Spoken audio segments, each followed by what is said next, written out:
scene opens with the slamming of two doors. The first door, where Agent Pike was dragged into, and the second door, the front door of the Glass Mansion itself. Agent Cross had kicked the door in to discover an empty room, and Rose and Emily heard the front door slam shut. Your heads, turn to look at the direction of the stairs. What would you like to do? Well, it seems like we're in a little bit of shit. And I just sort of holster my gun and sort of turn back and would walk over to Agent Wendigo and be like, a word, Wendigo, and just sort of walk away from the group a little bit. Just slightly far away. Yeah, we'll get some distance between the two of us. Yeah, and what are the, especially Emily and Rose hearing that the front door slam and turning, what are your immediate reactions? We're stuck in this house again. We're stuck in this. I told him this would happen. It's fine. It'll be fine. The 6 of us will be... Wait, I look around. I'll say you see Dr. Clark still kind of standing over sort of by Nicole Mars at this point. And they're both just kind of standing, looking between you and between the agents that have just kind of walked off to have a private conversation. You get the feeling that they're both either trying to read the agent's lips or trying to focus enough to listen in on the conversation. Then to Rose and Peggy, I'll just say quietly, listen, I had the same thing happen to me in this house, the dragging. I made it out. Perhaps it's nothing. Nothing, but we can't dwell on... We'll be fine. We just have to stick together. Well, I think one thing that we need to note is that we explored every room in this house, and there was no one in that room before. So I think it stands to reason that it's not going to be what we expect, perhaps in any of these locations. So we shouldn't feel overconfident because we've been someplace before. And we need to make sure those other two agents don't open every damn door they see without caution. Quite so. And our camera kind of pans over to the agents as Cross kind of pulls Agent Wendigo aside. Put my hand on Agent Wendigo's shoulder. Agent Pike is gone for now. So that means I'm the senior officer. So that means these people trust you more than they trust me. It might be good for you to talk to them. I have a feeling we're kind of up shit's creek without a paddle right now. So we're gonna need their help to get out. You've never seen anything like this before? Shakes his head.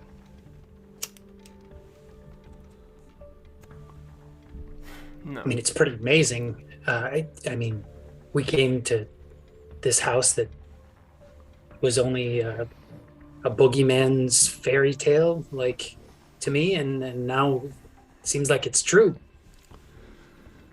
Nothing is rarely what it seems, but there's always an explanation. Nothing just happens. If they found a way out of here, then perhaps we can find a way out again. And what we need to do is talk to them to figure the way out. They know this place better than we do. So it might be a good start. First things first is we need to figure out what's happening, stop it. Then we can try and find Agent Pike. Good plan. I'm there. he just kind of like moves his hand, just kind of like trying to shoo him away because Agent Cross is very awkward, and he's like, "You should go and like, no, do your thing, talk to him or something." Okay.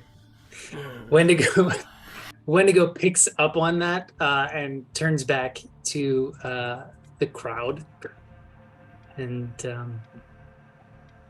I think he'll probably go to Peggy first.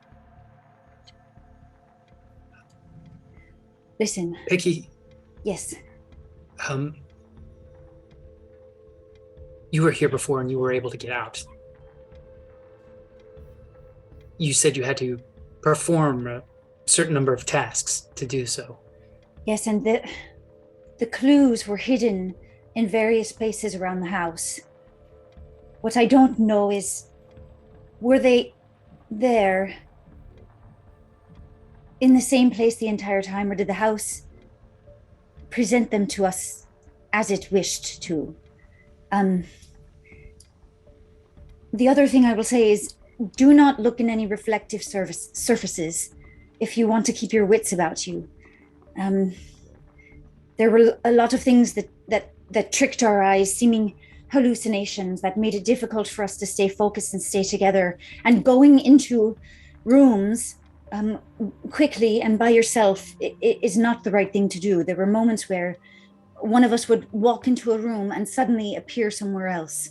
We cannot do that because I think it would be perilous to split up, at least too much. But Rose and I, there was a study that we went into when we first arrived, and we didn't know what was wrong with Glass's wife, but now we do. So I wonder if there were anything else in that study that we could investigate now that we sort of know what we're looking for. I mean, I don't know if it's all burned up, but perhaps there's something left. So you didn't go into the study before, or you did? We did, and we looked around at all the books, and there were all kinds of medical journals and cases, and then it sort of diverged into some occult themes. So it was clear that whoever was collecting the books was looking for something, looking for the root cause of an illness is what we thought. Now we know better, but at that time we didn't know. When you say reflective surfaces, just mirrors or reflection on water? I would be overly cautious surfaces. with anything that could reflect in the same way that a mirror could. Okay. Good to know. I'm going to go back to Cross and say... Before you do so, as you're turning to walk back to Cross, Agent Cross, you hear the strike of a lighter. Almost like... I punch it. Just kidding. Almost like right behind your ear. And just instinctually, you just kind of like push off and look in that direction. You almost see a brief silhouette of a man. Light hitting one side of his face, you see a pencil-thin mustache. And as he sort of disappears into shadow, you hear... This one's doctor recommended. And then he's gone. Was he referring to my cigarette? Yes. I'd sort of take it out.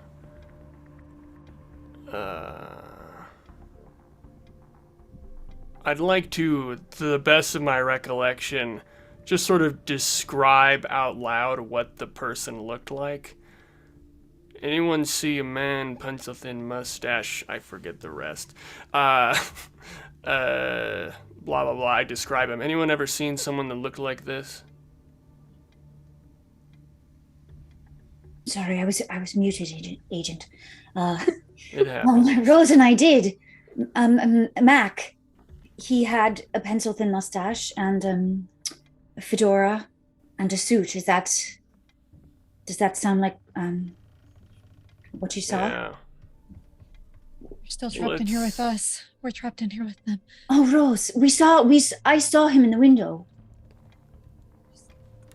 I saw him in the mirror. Be careful with what we see.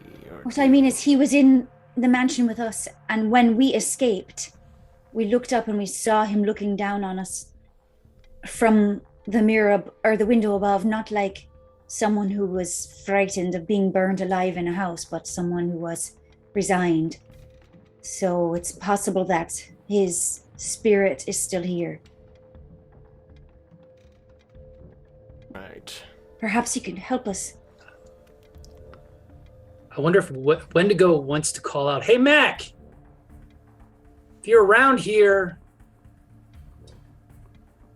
are you giving us a sign maybe to help us out? Or are you here to mess with us a little bit more?" Make a luck roll for me, Agent Wendigo. 50-50. Ooh. Hot dog. Not rolling hot tonight. 96. Ooh! All right, now make a sanity roll for me. Oh no! I think while he's doing that, I'd just like to puff on the cigarette just once and see what that does. Failed the sanity roll. All right, so Agent Cross, you take just a slight puff of this cigarette, and when you do, you hear in your ear, tick-tock. And Wendigo, you hear the loud chime of a clock. But it's only in your head, enough to bring you down to your knees. It is loud and it is ringing, and you are currently deafened by this. You are going to lose 2 points of sanity. I'll just kind of like look over at him. I think I'll drop the cigarette. And Wendigo probably yells a little bit in pain. It's a painful experience. Sort of wheel around and kind of like put my hands on his shoulders and kind of looking at him like what's going on? What's just sort of like looking around at him as he's kind of I guess freaking out, trying to see what's hurting him. I'm gonna look up and say, "You can't hear that?" It's like really, really loud, like shouting it. It's so painful. You're too loud, I say. Very mouthy, articulately. You do notice, like, as you're moving your hands away from your ears, there is a little bit of blood. Oh, fuck. How did you get out last time? We found a text that indicated that a monster had been summoned, a beast, and there were clues that told us to perform tasks in an order. We had to defeat the beast, and then we had to destroy the house, and then each of us was tested. And some of us made it out, and others didn't. The test was, I can't even describe it, like a fugue state or something, but we were each alone and went through a trial, and if we, I don't know, made the right decision, then we lived. I don't know what the others did to fail. Well, we should establish a couple of ground rules if we're gonna try to survive. 1, let's stay together. 2, no looking into those mirrors. And I guess if you all have any other suggestions, you know this better than I do. Yes, thank you for repeating back what I've already told you almost verbatim. I was You're hoping welcome. perhaps men didn't do this in the future, but it looks like I was wrong.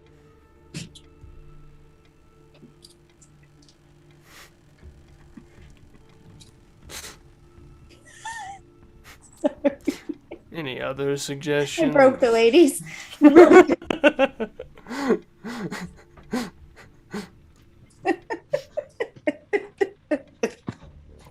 Agent Wendigo goes, I can't hear what's happening. I'm just like, what? What? Stay together.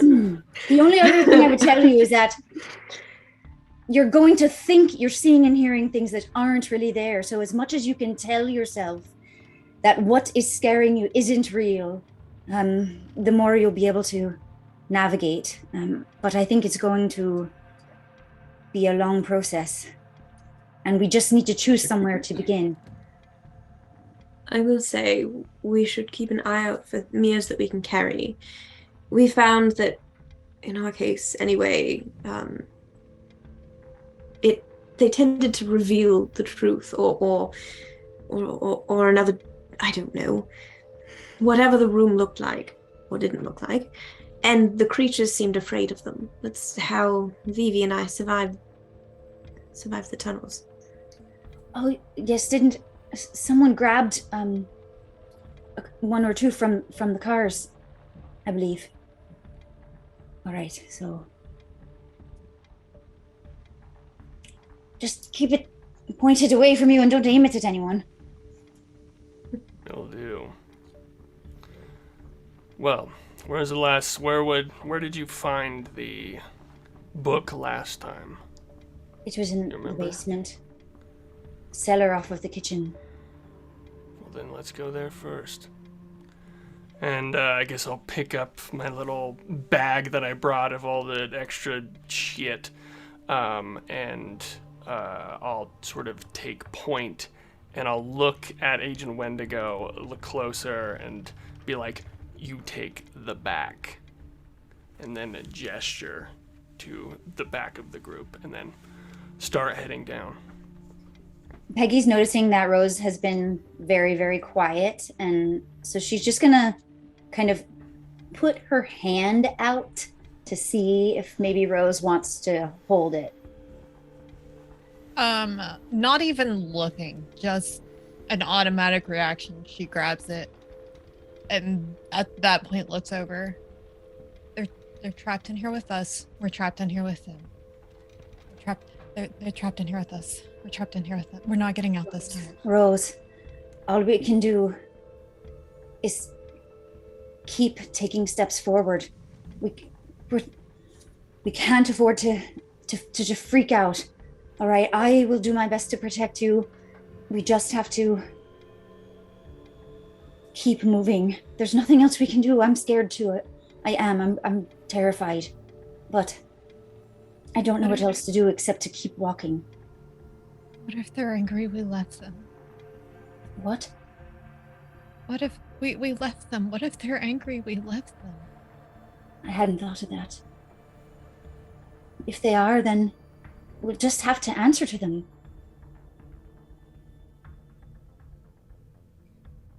Right? I mean, we didn't know what was happening.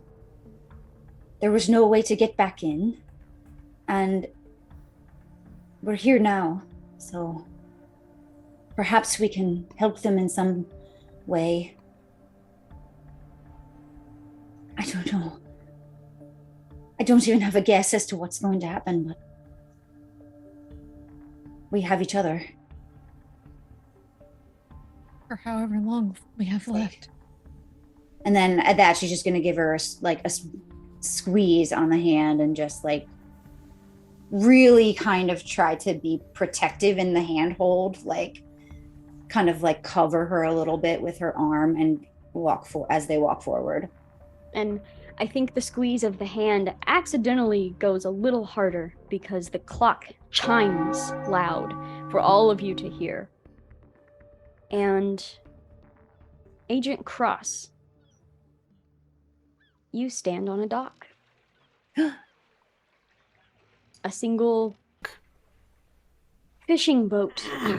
You can hear it kind of hitting the wood of the dock as it's kind of floating over. And you see a faceless person sitting in the boat. And they're reaching over and holding something under the water on the other side. The blank face turns to look up at you. Like someone wearing a mask, but it seems to be like merged or melted with their skin. It's a part of them. And when you hear their voice, there's no mouth to move, but it still sounds as if the voice is coming from this person. And they say, "Do you like fishing?" Your son sure does. And the face turns to look back over to the other side of the boat. What do you do? I feel like Cross, normally, just cool as a cucumber. He sort of smirks a little bit, and he goes to take out his pack of cigarettes, try to take out another one, but the camera can see that his hand is shaking a little bit. But to everyone far away, he looks very calm. And he puts in the cigarette, lights it, starts to walk over, like, so, looks like this type of shit is starting already. Who are you? What do you want? Let's talk it out. Yeah, you see their attention turn away from what they're holding under the water, and they look up at you. There's no expression, there's no features, but you see the head turn slightly. Go ahead and make a sanity roll for me. Yeah. Oh boy. So do I have to roll above? Under. Okay. I got pretty good sanity, so. I wasn't prepared for how fast this is going downhill. Yeah. I got a 44, so that is definitely under my sanity. All right, and that is a critical success as well. Oh yeah, because the numbers. Yeah, so there's a brief moment where your mind is letting the image of what he is holding under the water sink into reality, but then you just stop. You don't let yourself see it. And because I know it's not real. You know it's not real. So you stand there. This being looks up at you, cocks its head, and you almost see the faintest, shimmer, in a sense, come from it, almost like it's faltering. But it does not respond to you. So is this what you do? I feel like just walking over to the dock, hands in my pocket. Is this what you do to all the people that come in your house? You try to make them see things that aren't there, make them go crazy.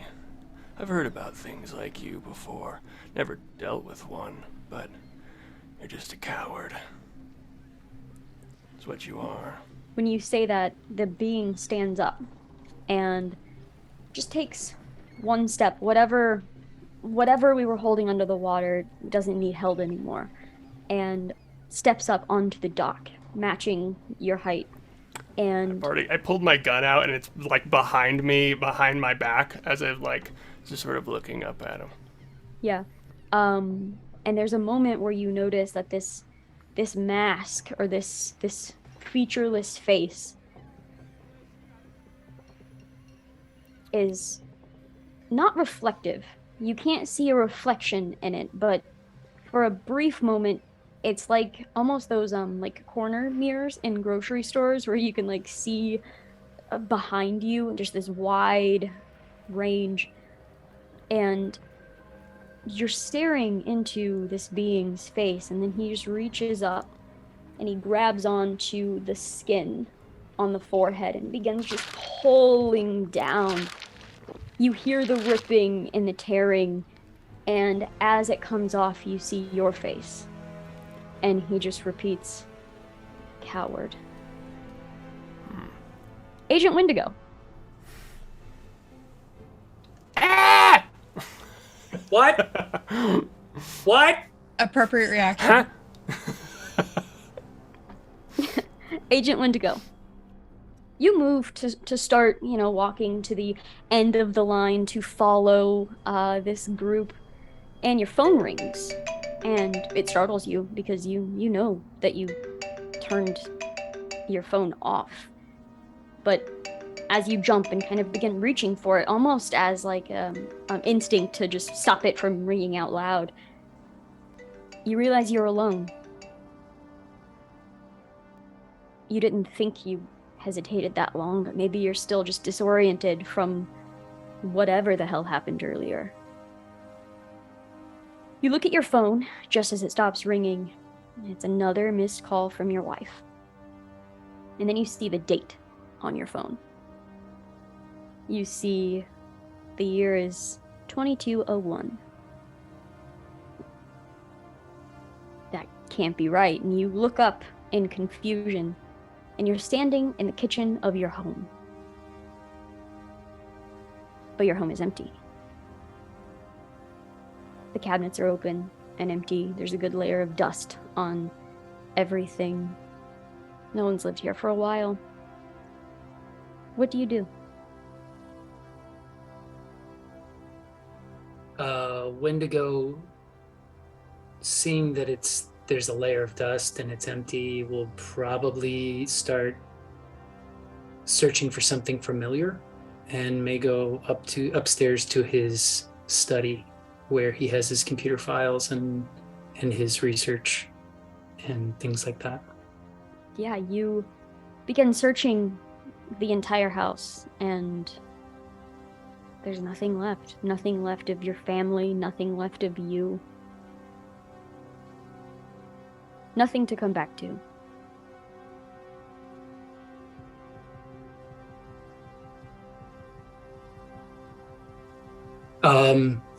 He goes back downstairs.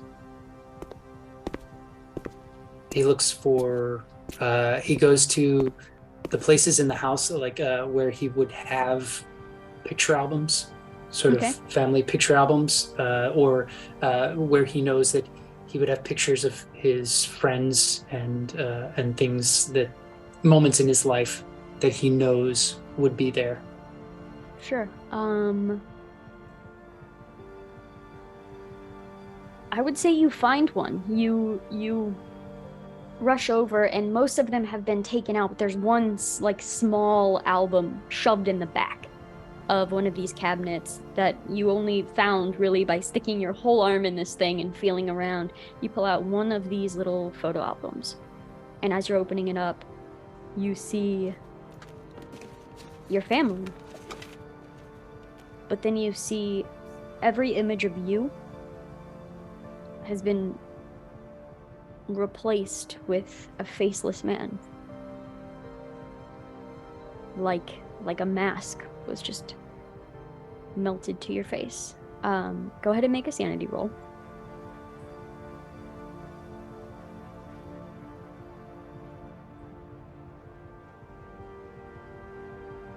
Critical failure, 88. Bob! What are you doing? I'm telling you, these dice don't like me. You are going to lose 4 points of sanity. Oh my god. Emily. We didn't do anything wrong, Mom. Stop punishing us. Yeah, hi. How's it Emily. going? Your head turns to look toward the front door. The door that you know you blocked. And you see in place of the door is a giant gold-framed mirror. Great. And in the mirror, looking back at you where you should see your own reflection, you see Agent Pike. And he's saying something. It looks like he's been engaged in conversation for a while. He's saying something, calling for you, waving you over. You can't quite make out the words, but his eyes seem intense, like it's something important. But it's almost like his mouth doesn't match that. His mouth has like this more charming smile to it. More of a everything's gonna be okay type of demeanor, but his eyes seem tense. What do you do? Am I still the same place that I was before? No. Okay. No, you are now, basically you drop down a floor. Okay.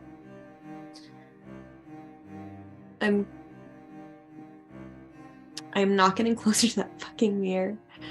I'm going to stand stock still and close my eyes and say, it's not It's not real. It's not real. It's not real. And just repeat it over and over and over again until I hear anything else in the room with me. Go ahead. Oh gosh. Stats. Go ahead and make a. Is this the one that has just listen? No. Nope. That must be Cthulhu. No. This Alertness? Yeah, alertness. Yeah. Yeah, alertness. This one has it all together. Yeah, make an alertness roll. Okay. This is the first time I'm rolling these, so God help us all. Okay, yeah, that's 46 under 50, so. Nice. Just closing your eyes, it takes a moment to focus on anything else because you just hear your heartbeat in your ears. You can feel it in your throat. And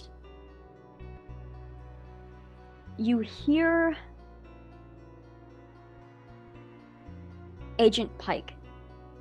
You hear his words almost come through as if no longer muffled by this mirror. And you hear him say, "Do you know what happens to nails?"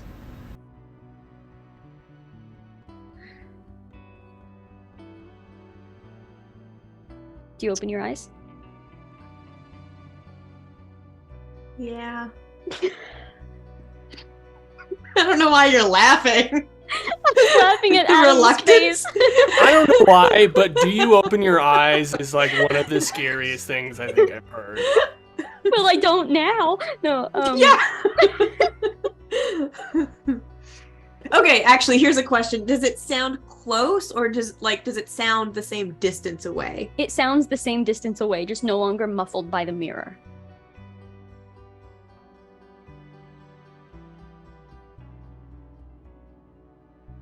Yeah, I open my eyes. The mirror's gone, and the doorway is there again. The doorway is open, and you see Agent Pike standing on the other side of it, holding onto the doorframe as if he can't get in. And he no longer has like the charming smile. It's all fear. Fear and knowledge. There is a sense of knowledge that you don't know if you want to know, as he is staring in at you. And he seems to be finishing the question. When they get hammered in all crooked, do you know what happens to nails? I don't respond. I just shake my head. Go ahead and make a sanity roll for me. Mm. And we'll see if you get It's not your gonna answer. go well. It's not gonna go well. Wow. Okay. It went well. It went well. 16 under 41. So Okay, so it looks like he's about to answer you. But it's almost like you can see it in his eyes that he knows you're not ready for the answer. And you see him just gradually disappear, as if stepping backwards out of the doorframe. Rose and Peggy. Yes. Because you were holding hands, yours is together. Aww. You turn to face each other, and you realize it's dark. It's suddenly dark all around you. The darkness seems to be just blanketing you.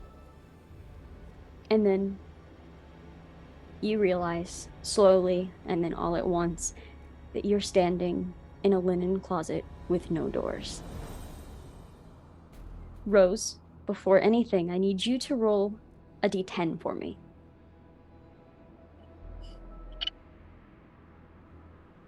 Wait, that was my percentile, sorry. How many towels are in the... That was a 3? 3 towels, no,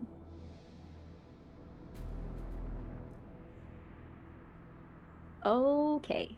Oh, is this another I'm so happy you rolled this moment? I don't like that tone. I don't think it is. Rose, I need you to make... What is this game that we're playing right now? I need you to make an unarmed combat roll No. And Peggy, I need you to do the same thing. Okay. 51 out of 40. Can I push Fail. it? Or is there pushing in this game? I don't think there's pushing in this game.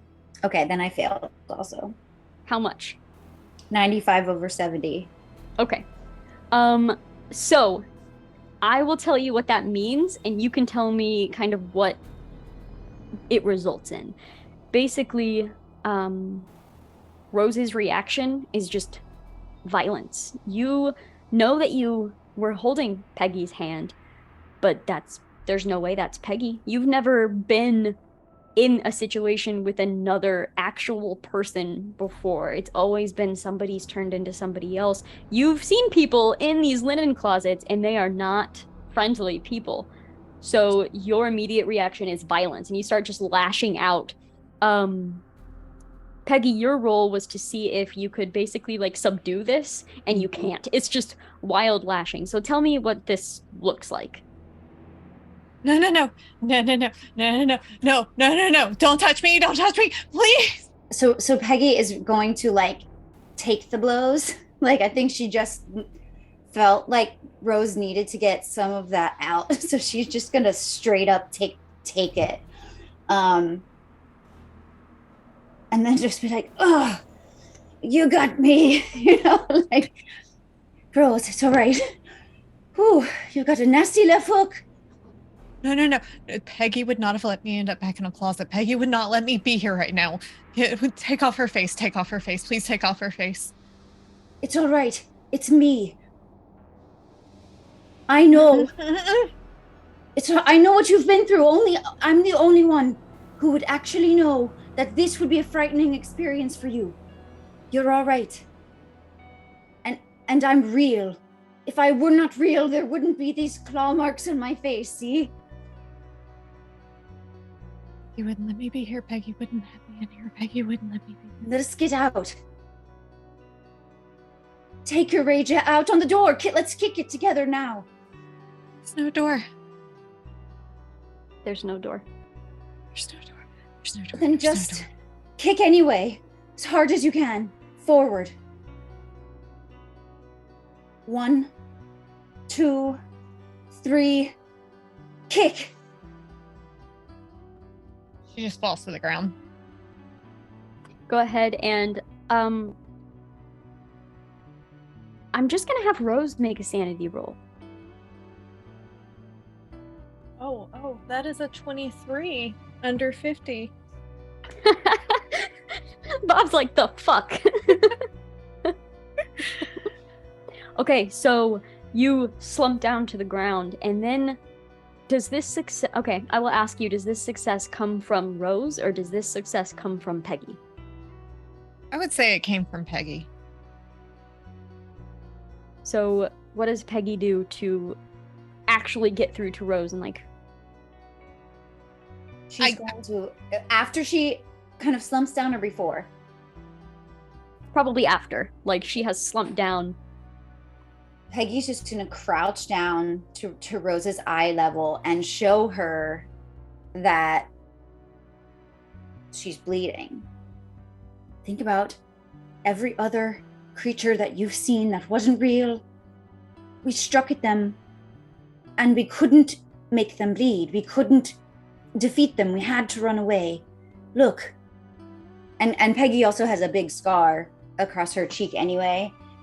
And it's pretty like in line like with where that scar is, and she's bleeding. Look, this is my blood.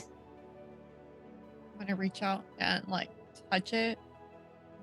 It's warm. And you notice too, the more that you're talking, the brighter it's kind of becoming around you, very slowly, like a candle, and then like multiple candles, a flame, like it's just getting brighter. There's no source of the light, but the darkness is fading. How did we end up in here? I don't know. The last thing I remember was deciding to walk toward the kitchen. It smells. Are you feeling a little better? I'm so sorry. That's all right, but it really fucking hurt. I'm so sorry. I'm sorry. It's good to know that you're still alive and you have that fire. You're gonna need it. I'm all right, really, truly. Are there any towels in the linen closet that I can use to dab my scratched up face? I will say you reach for a towel, and then our scene switches to an exterior shot of the Glass Mansion. It's quiet. It's nighttime. And just darkness all around. You're not sure what time it is. I can't with the face.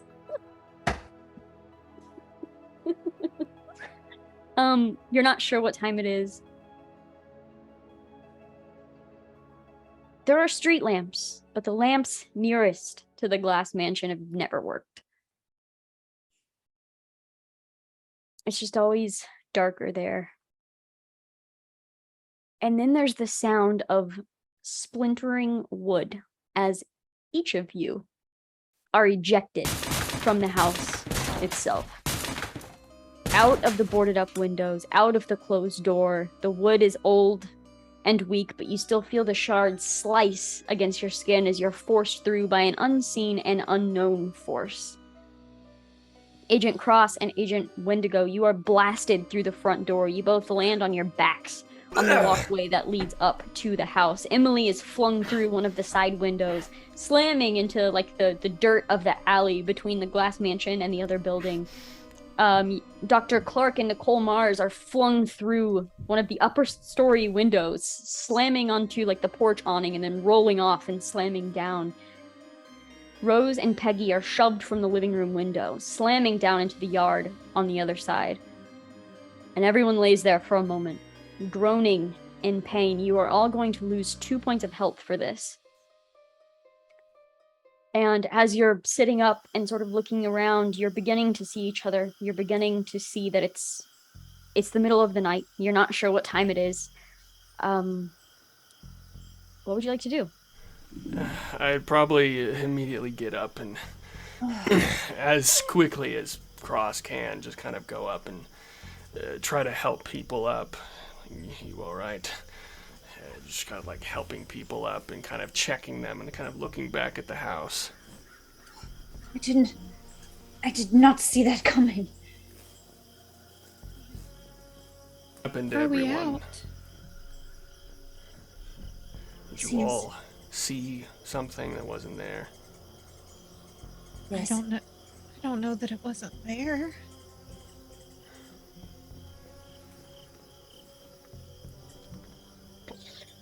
The house kicked us out. This is different. It rejected us. I don't know.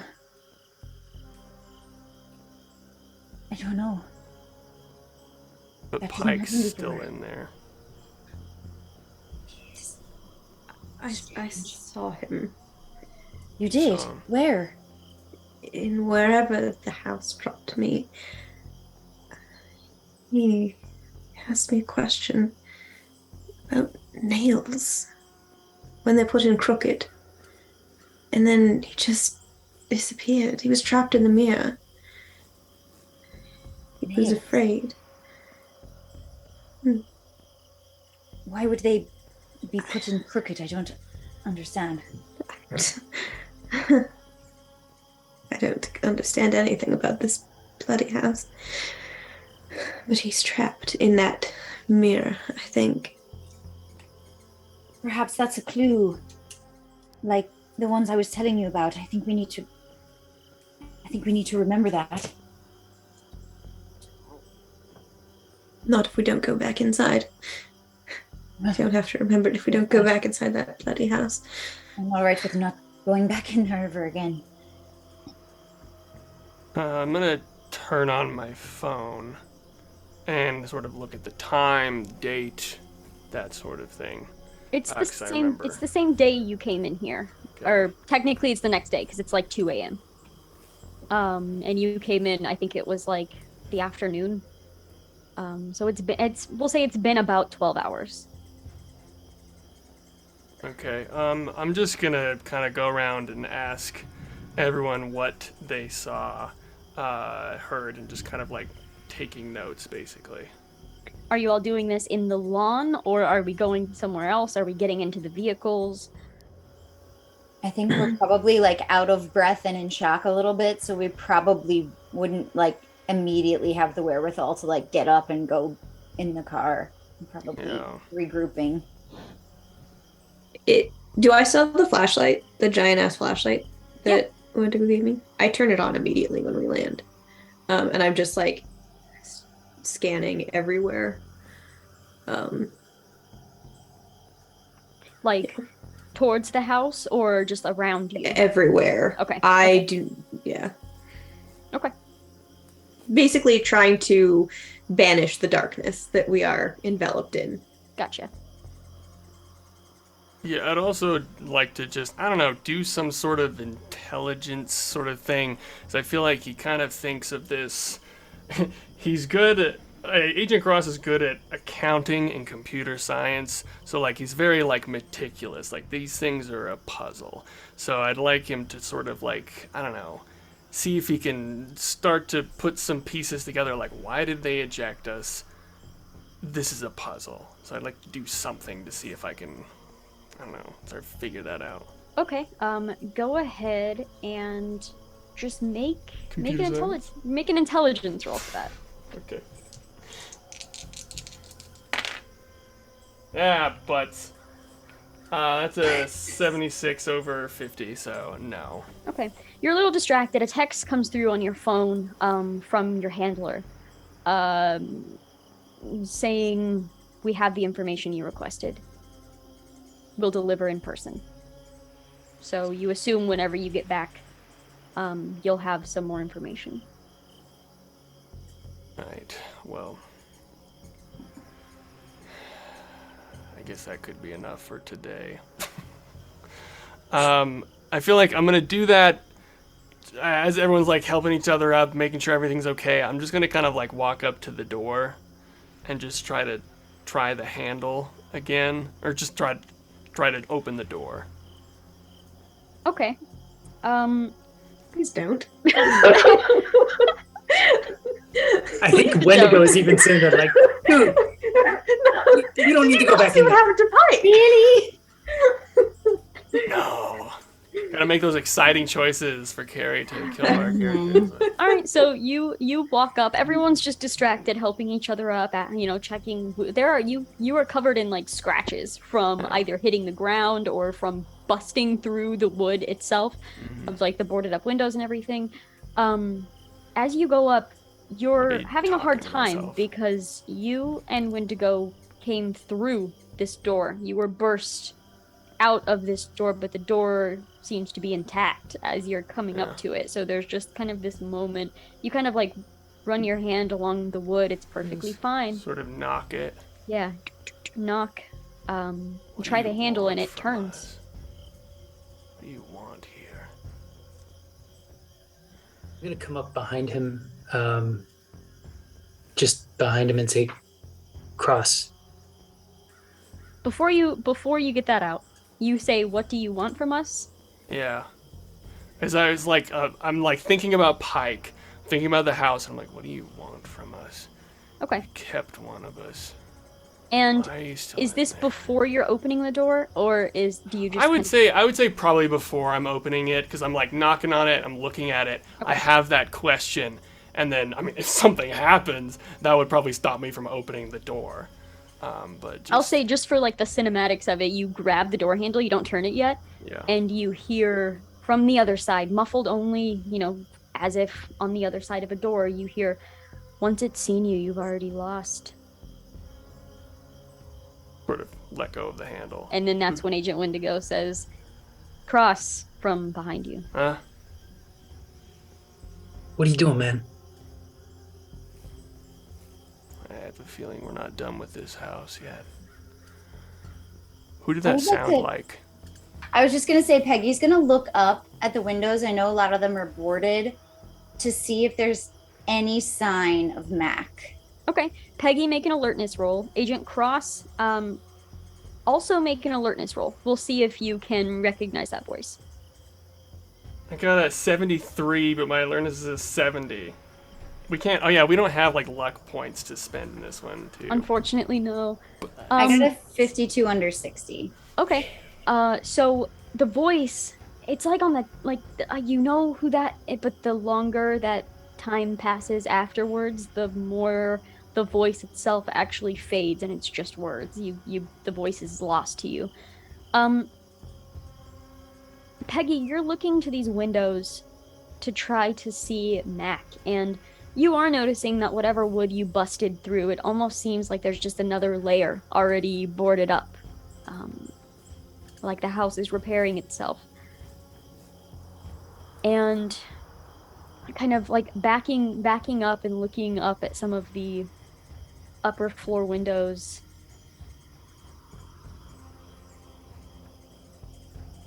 You don't see Mac. You can't see anyone.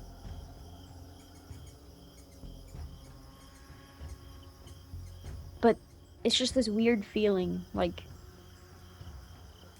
when you feel like someone's like walking up behind you, you feel Mac more than you see Mac. Right, so she's just going to start talking to him, not shouting at the house, but just speaking as if he can hear. Mac, I know you were in there in some way, and I feel you right now. I need to tell you that I know what you did to Brian. I know that he wasn't killed by the beast because I saw the bullet wound in the back of his head. And I know you did that. And I think, based on the behavior that you displayed while we were walking through the house, that you've done a lot of bad things. But when it comes to Brian, I don't think that was your fault.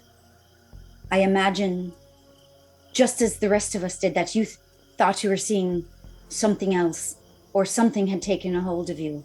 I could tell that from looking into your eyes. I know that you saw me see him. It's not your fault.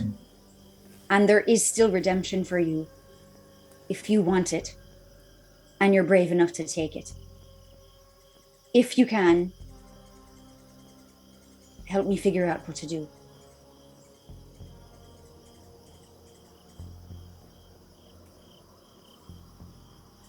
Did I hear that? I wouldn't have been trying to be quiet or anything. Then yeah, I'd say if you were paying attention to Peggy, then yeah, you could hear that. I'm gonna are you staring at a specific point as you speak? Just kind of toward the house, but kind of in space, it doesn't look like I'm focusing on the house, but I'm talking forward. Do you see him right now? No. And I'm sorry I didn't tell you this before, but I suspected it. And I never got a chance to ask him about it. Kill Brian? Do you remember that brief time you couldn't remember us fighting the beast? You lost your memory. And I heard Brian say, destroy the house. I think that was the clue he gave us. Whichever clue he gave us.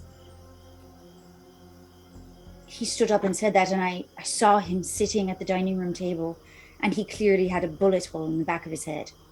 There's no way that beast could have done that, and I looked at Mac, and I didn't say anything, but I knew that he knew that I knew.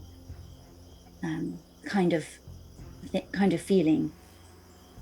And then he never made it out, so I couldn't ask him about it.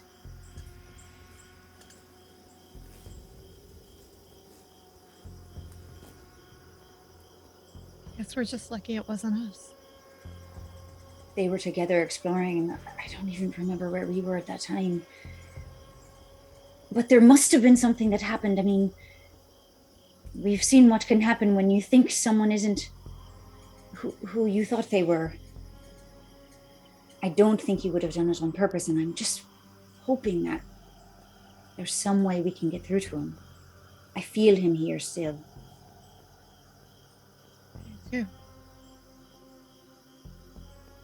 But we don't have to go back in there if you don't want to. I think we should. I don't know why it spat us out this time, but I feel like you'd be angry if we did. If we went back in? It doesn't want us. It doesn't. Then I say we don't go back in unless there's a sign, a clear sign, that we're invited. I think Agent Cross and Agent Wendigo, you hear a vehicle turning down the street, heading in this direction, and they seem to kind of slow. I'm sorry, I'm ruining the tone of the show.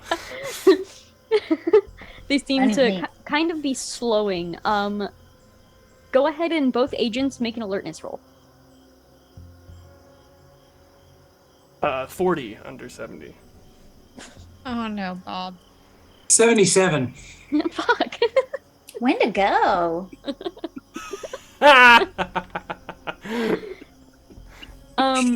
So Agent Cross, you immediately mark it. It's a police car. And it's coming down. You assume someone saw people in a yard at 2 a.m. Police cars driving down, kind of slowing as they're approaching. All right, everyone, I think it's time to go. And I'm going to kind of go up to Wendigo and just sort of mouth to him, I'll take care of this. And just kind of, and also mouthing to him again, check everyone's wounds. And then just sort of getting my FBI cover badge ready to sort of shoot these people off. And then, oh shit, we don't have the keys to Pike's car. No, you do not. We're gonna have to carpool. We're gonna have to make some multiple trips. What kind of agent doesn't know how to hotwire a vehicle? Come on. I mean, there's a cop coming, so maybe I'll wait. Maybe I'll wait till he leaves. Yeah. Okay, I'll just start like walking off to the sidewalk, and I'll kind of like putting my coat back, just kind of being like, "Hey, what's up, guys?" You know, like the standard thing. The car pulls over, and I think the officer doesn't like. It's not like a talking to you through the window kind of thing. Like the officer gets out of the car, kind of hand on hip, just looks almost like takes a head count of how many people are standing in this lawn at 2 a.m, and kind of taking in the general morale of the group, and is just kind of, you can see curiosity and like suspicion all at the same time. Waits for you to talk first, sees you approaching, like kind of taking charge, and just raises his eyebrows and looks. Evening, officer. Take out a cigarette. Lights it, normal stuff, very casual. How you doing tonight? Explain to me what you're doing at the, and just points to the shit show of a house behind you. Take out my little FBI badge, flip it open, and then flip it shut, and be like, I think that's all. And then just sort of turn around.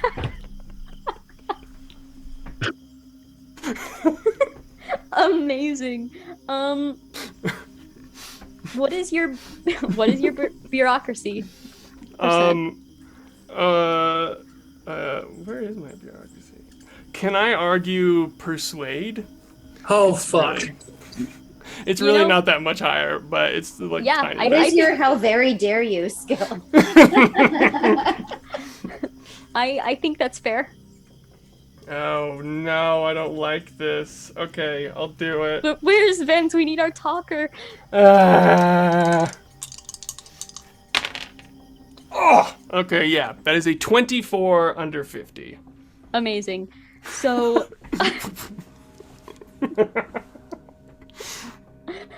there is a moment where it seems like he's gonna ask, let me see that badge again, but he just let him, and you're already like walking Just walking away. and he's like, I appreciate all the help, officer, as I'm walking back. you see him very obviously write down the plates to both vehicles, get into the car, and drive away. I did my best. Now I'm gonna go and try to jimmy the lock for Pike's car. Like, see you, officer.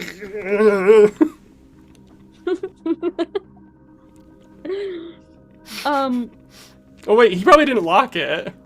So can I roll a luck to see if he's locked his car? You know what? It's probably not locked.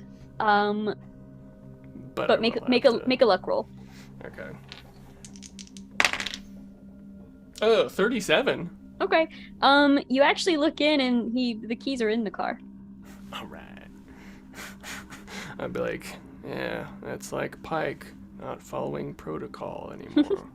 And then pick him up. And I guess just start to get ready to leave with everyone.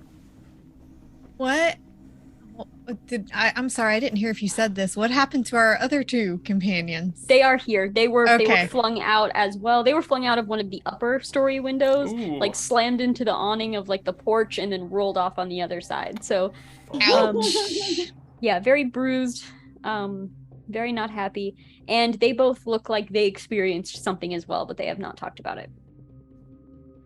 Oh, I would have, going around when I was asking what everyone experienced, I probably would have asked them. Okay, I will let you know. Yeah, I'll let you know separately kind of what you were told. But what's the plan? Everybody loads up into the vehicles. Out of a weird kind of habit, I think I get into Pike's car with Agent Cross. I would go with Wendigo. I'll follow Peggy. Yeah, I think Clark and Mars will hop into Cross's as well. I mean, I feel like I hate being in charge. I feel like you'd probably just go back to the safe house location. We got more information. Even though we just kind of went in and got ejected, we learned something. So I'll okay, just so you head back to the warehouse. Yeah. Thing. Did Wendigo check on people's wounds? No, none are super serious. Some definitely needed like help stopping the bleeding, but none seem like they're gonna need stitches. Are any of them like vampire wounds? No. Is the okay? Cool. Yeah. Just wanted to make sure. Okay. All right. So, cut to you arrive back at your new home ? And there's this just shocking white bright light as you enter the building, as like all the walls are white. It's just very shocking coming from the 2 or 3 in the morning darkness outside, and then walking in here and being like, oh man. You're brought in, you are escorted to your room, probably. You are assured the door is not locked. You're no longer under quarantine. And there's this odd sense of like, you're not sure if it's like a happy familiarity yet, but like, oh, good, we're back here. And then it's like, oh, well, yeah, we were locked in here, but whatever. There's just this sense of, this is where I slept last night. As for the agents, where do you go? I mean, first thing is trying to find some like paramedic or something to check on Wendigo, because he is deaf. To see if we can get him checked up on. Okay. All right. That'd be my first priority with him. And then I assume finding your handler. Yeah, I'll do that afterwards. Okay. In my brain, the modus operandi is like everyone needs to just sleep because it's been a long thing. We'll talk in the morning, kind of do a little powwow. But for now, checking up on everyone medically and then checking with handler and then calling it a night. Okay. I will say the rest of you are brought into your room. Your wounds you're given whatever bandages you might want for your wounds. You're given probably some new clothes because they probably got a little ripped up. And eventually you are left to your own devices. Nicole Mars is sitting at the end of her bed. We'll say Sanford Clark is also kind of just sitting over, kind of looking out the window. Agent Wendigo, you are examined, and it's gradually coming back. You're able to hear. It's just muffled. They assure you it's probably just a matter of time. It might not be back 100%, but it is coming back. And I will say, as you are sort of leaving that like medical screening, you catch Agent Foster's eyes from across the hallway, and they just kind of nod into a room and walk in, expecting you to follow. Yeah, I head in. Agent Cross as well? Yeah. Okay. Heading in, you see there's no like paperwork or anything, that no file is going to be thrown at you from Agent Foster. But the moment that you come in and the door is closed, where the hell's Pike?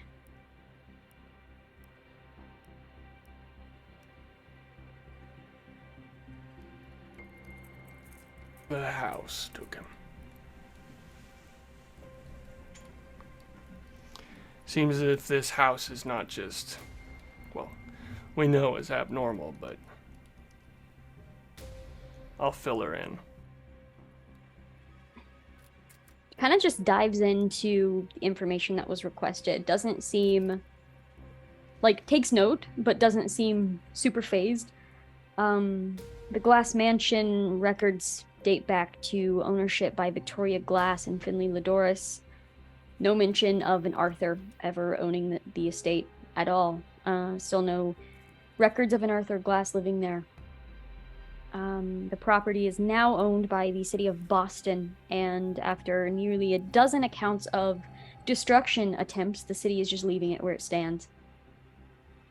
It's not deemed unsafe or anything, no fumes or anything like that, but the city keeps it boarded up to keep squatters and teenagers from going in where it may be unstable from various destruction attempts. Those records of it trying to be torn down, is there any specifics in there? What happened? Any other strange occurrences? Various loss of paperwork, equipment malfunction.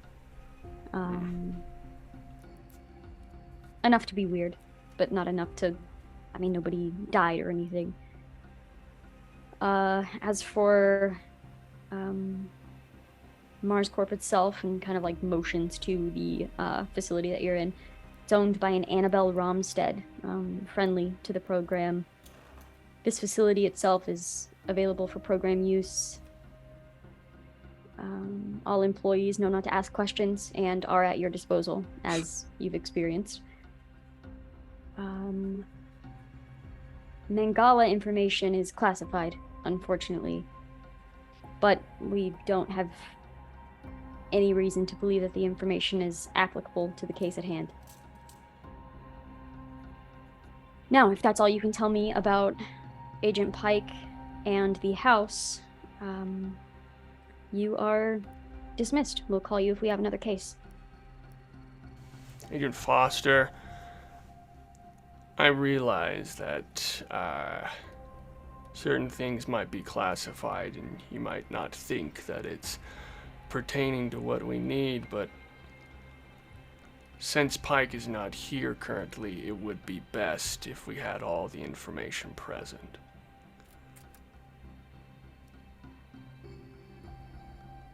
We have all the information we need. You're dismissed, Agent. Go home. And just turns and starts leaving. It's always the same. And I'll sort of just turn around and walk out. I'll probably stay here at the safe house. I don't know if Wendigo's gonna go home, but I'll stay at the safe house. Wendigo's gonna go home. Okay. I handcuff him to a radiator. I don't let him leave. You think you're leaving? What the fuck, Gordon? Ross? What the fuck? No one leaves. And what about back in the room with the, I don't know what to call you, the friendlies, I guess. We'll call you the friendlies. The old timers. The old timers. What has transpired since you've been led into this room?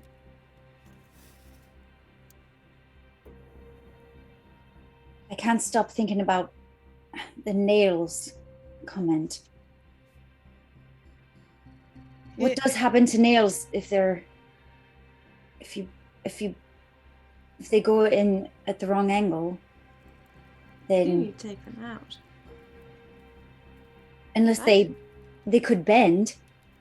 Or break. Are they? Yeah, I was about to say, are they stuck? Are they broken? I don't. Either whatever you were trying to nail together is unstable and falls apart, or the nails themselves bend. But what could that mean?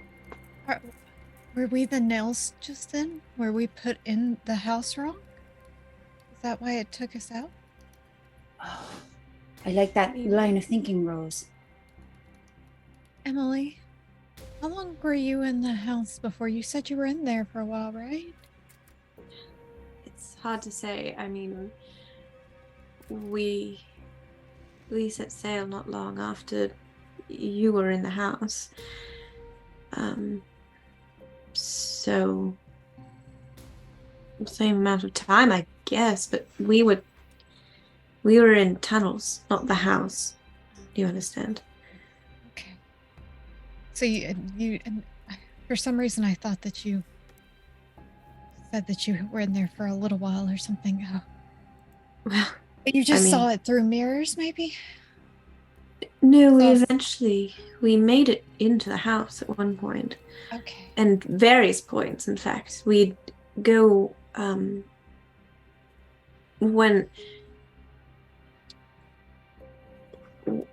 we got separated sometimes, we'd appear in different rooms in the house, bedrooms, offices, different things.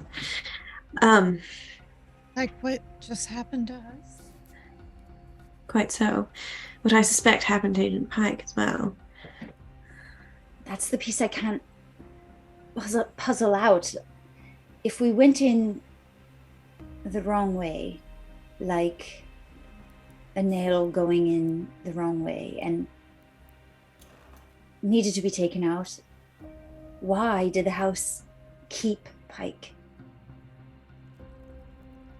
Perhaps the house only likes a certain type of damaged, or personality, or problems, or challenges, or something. I couldn't explain it. What if we have to go in without the agents, or we went in uninvited? Unintentionally, you mean? No, I mean, we were invited there the first time. We received, each of us individually, written invitations, presumably from Dr. Glass, but I have my suspicions about that. Perhaps we cannot go in unless the house wants us to. Well, we weren't invited. Well, we were invited on the ship. We weren't invited to the house. Exactly, though. You were invited on the ship. And we were invited in the house the first time, but not this time. And so we just wait? For some sign that either we have to go in without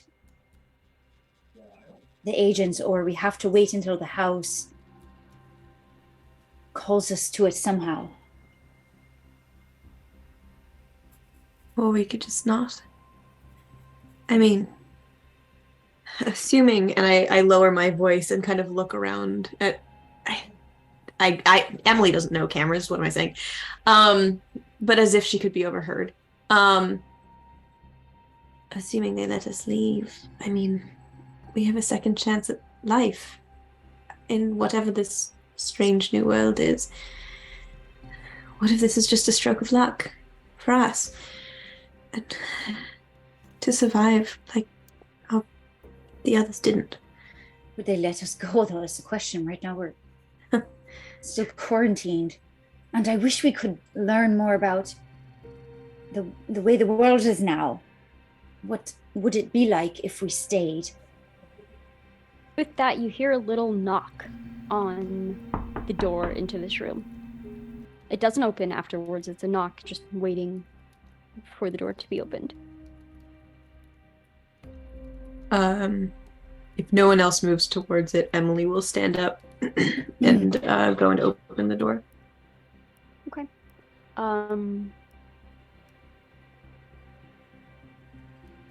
You see a man standing at the door,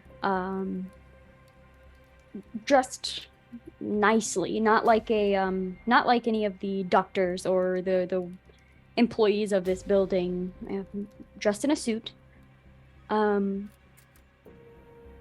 of slicked back hair. You hear the click of like the shiny black shoes against the linoleum as he takes a couple of steps, kind of moving into the room. He smiles, perfectly white, straight teeth, but missing one of his canine teeth. And you see a little scar like on his mouth too, where it looks like whatever process got rid of that tooth, it definitely was an injury that was fairly serious, probably had stitches. But he comes in and immediately introduces himself. My name is Jeremiah Fletcher. I am here to help you acclimate to the new world you've stumbled into.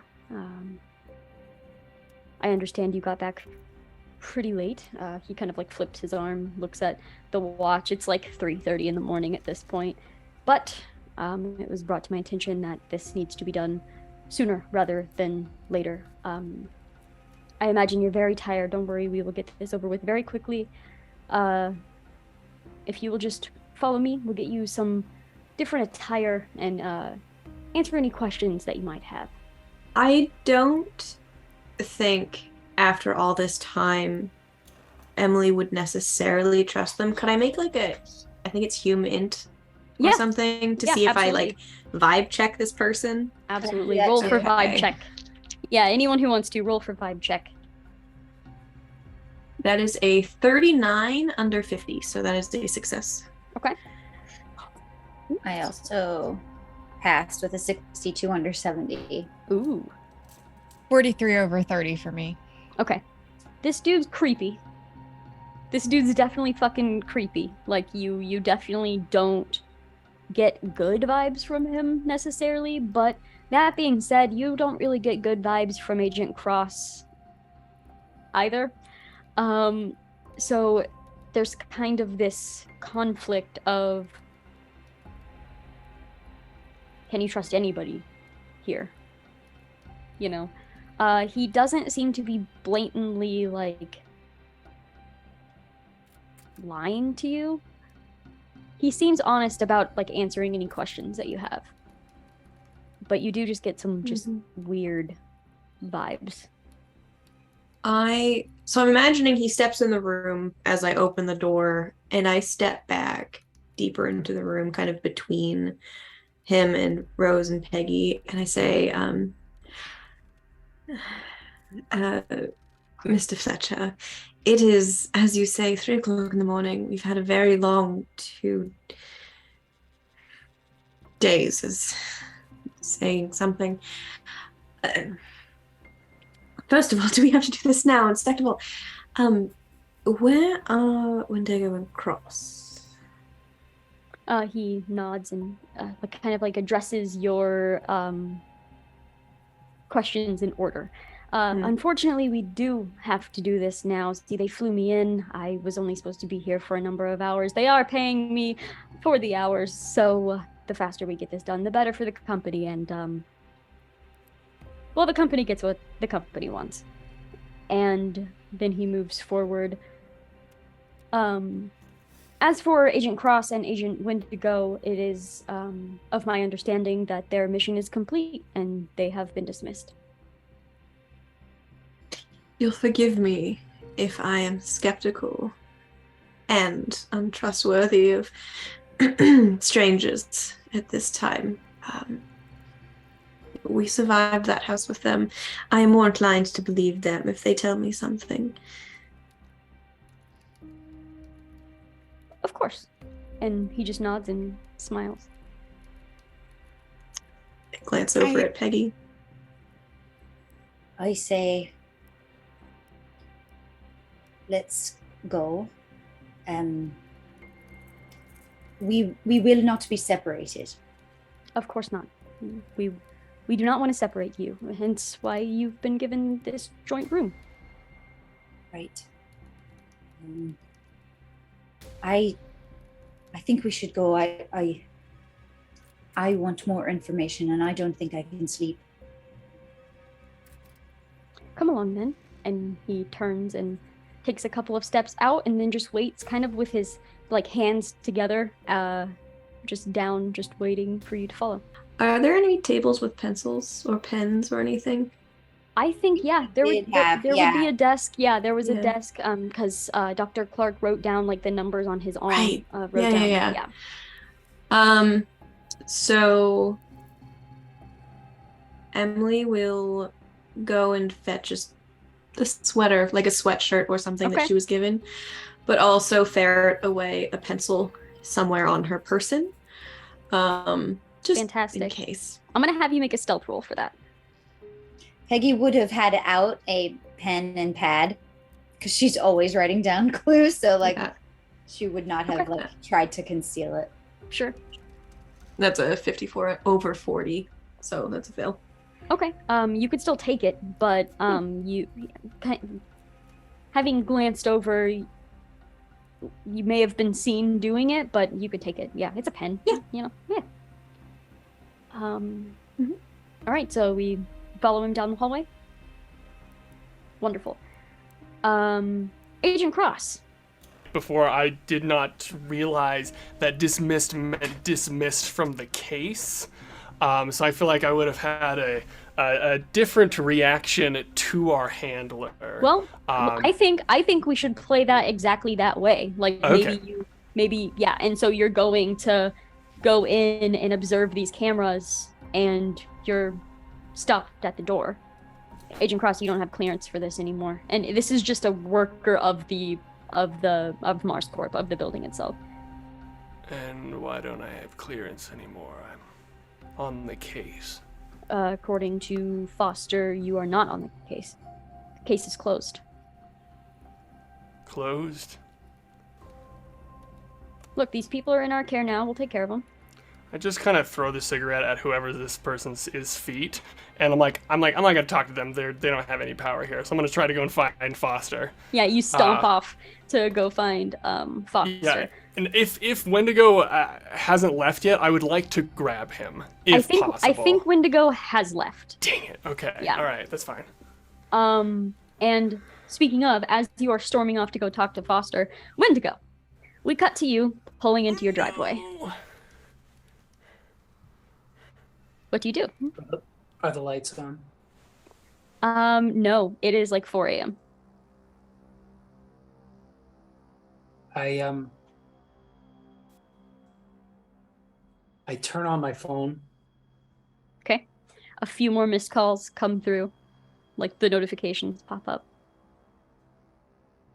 I look at the phone and I look for voicemails. If there's no voicemails, then I know that it's not good.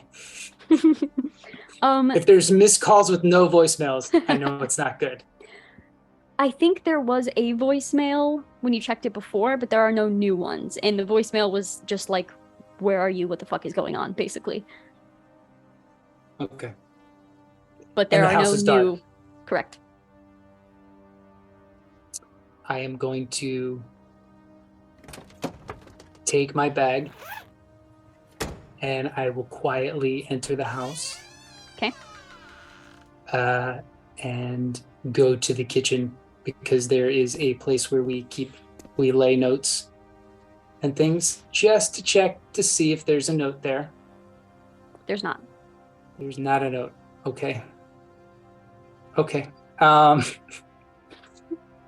I quietly go up to my study. I quietly go up to my study.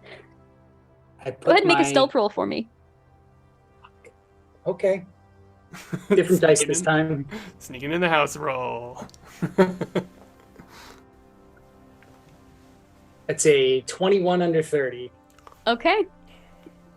You can roll for this. It's like That's I right. practice.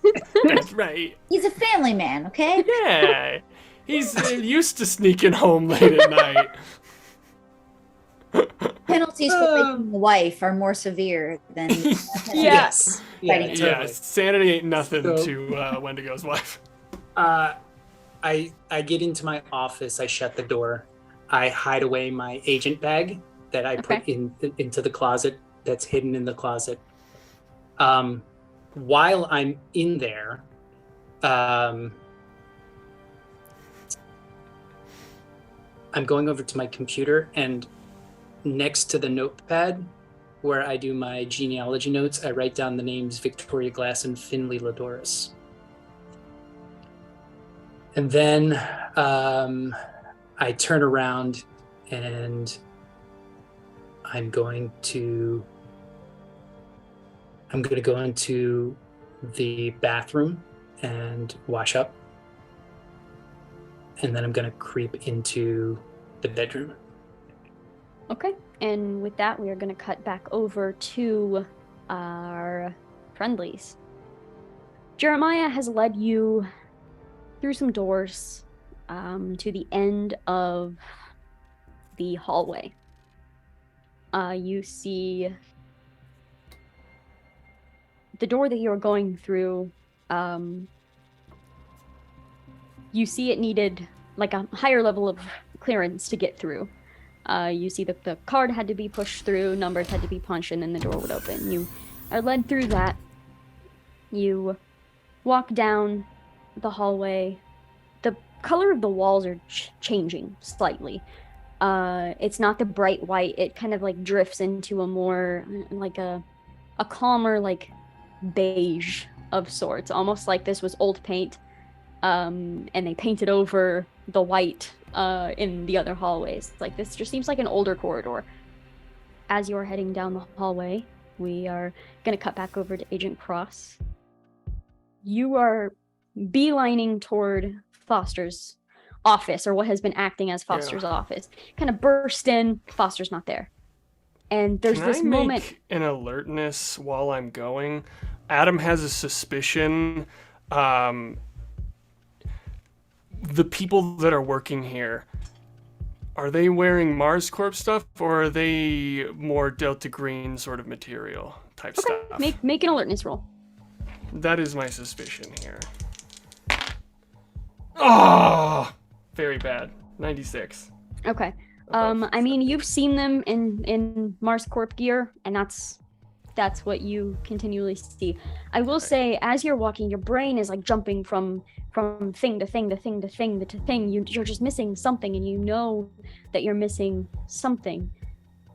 Back to the friendlies. you are led down a hallway to a solid brick wall on the other side. It doesn't seem to be leading to anything. And you see the floor has a slight incline to it that leads to a square-shaped pool of an inch or so with grated drains as a floor. And you watch as Jeremiah begins to pull a pistol from his pocket and begins just screwing a silencer on. Back to Agent Cross. Fuck! Back to Agent Cross. Your brain stops on Arabella Earhart. Trying to remember. She said something to you. She said something to you before she died. Moments before she transformed, and then it clicks. And you know what she said. And you bolt out of Foster's office, no longer interested, getting your phone to dial Agent Cross, or Agent Wendigo, as you are sprinting down the hallway. I will message you what you have remembered. Ah! Cut to Agent Wendigo. As you're sneaking into your bedroom, I would say with that successful stealth roll, your phone is on vibrate. It's not going to ring out loud, but the phone does bzz, bzz, and you kind of like step out of the bedroom, see it's Agent Cross. Do you answer? I head back to my office and pop on the phone. Yeah, answer, put the phone to your ear. We're going to cut back to the friendlies.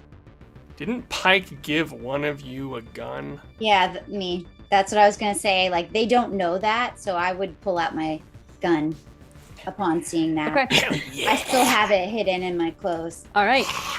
So as the silencer is being screwed on, Peggy immediately pulls the gun. You hear high heels, footsteps coming from behind Jeremiah as he's screwing this on. He looks up. He sees you pull out your gun. Are you aiming it at him? Oh, 100% right at his face. And I'm going to say, stop what you're doing and drop that gun or I'll shoot you. And you see the one final tighten of the silencer. And then all of you see the person approaching in the high heels from behind Jeremiah. And now we're going to cut to Agent Cross. Well, technically, Agent Cross and Agent Wendigo. Wendigo, you answer your phone. Cross, as you're sprinting down this hallway, what are you saying? It's Mars. It's Mars. Nicole Mars? Yeah. You need to get back here. We were dismissed. Something's not right. On my way. Click. Cuts to tires screeching as you're just hauling ass back towards this facility. I feel like I'm power walking though, or as I'm going, because I realize Mars stuff. People are wearing Mars things, so I'm walking fast, but I'm trying to look calm, and I'm heading towards their location. Well, you don't know where they are currently. Their old room. Yeah, basically. heading back. Okay. And cutting back, Jeremiah just says, "Don't worry, the nightmare will be over soon." Drop it. And you see Nicole Mars and Dr. Clark kind of standing off to the side, and you see them both look over at this figure that is approaching. And you kind of hear something escape Nicole's lips, but you're not really sure what she said. And she kind of almost leans against Dr. Clark. And you see approaching from behind Jeremiah someone that looks just like Nicole Mars. Stepping forward, you hear Mars say, "Annie?" Jaws open slightly in shock, but this person makes no expression to imply that she knows any of you. She makes no expression at Nicole Mars, who looks exactly like her, standing. She looks at Nicole as if she were anyone, despite their appearances being, well, that of identical twins. And as she steps up, she quickly draws a pistol from her hip, and she's going to fire at Peggy. If I see that, I'm gonna step in front of her. Okay. I would also fire. Like, if anybody moved after the point that I said don't move, I would fire. Okay, yeah, and I think like at the quick draw of her gun, you'll fire yours. Go ahead and make a firearms roll. Can I also say I've been sidling over to Jeremiah, and when the guns start going off, I would like to stab him with the pen right here. Like lunge forward. Oh. Sure. Peggy, make a firearms roll. Rose, let's have you make a dexterity roll. Emily. Can I convince you of melee weapon? Yes, absolutely. Melee weapon Great. sounds perfect. I got a 20 under 85 on my shooting. Nice. Ooh. 43 under 70. Nice. 81 over 50. That smile was misleading. Rose, how many hit points do you have left? Not many. 9. Okay. All right. Shit. Okay. Jesus Christ, Rose. So, 2 guns, pop, pop, fire off super quickly. As Peggy is firing, she is slammed into by Rose, who is basically like shoving her out of the way. Rose, you feel a bullet slam into your abdomen. Rips through you. You feel it rip out on the other side. You're going to lose 6 points of health as this bullet slams through you. Peggy, go ahead and roll damage. Do you have firearms damage? It's a 7. Okay. Ooh. Nice.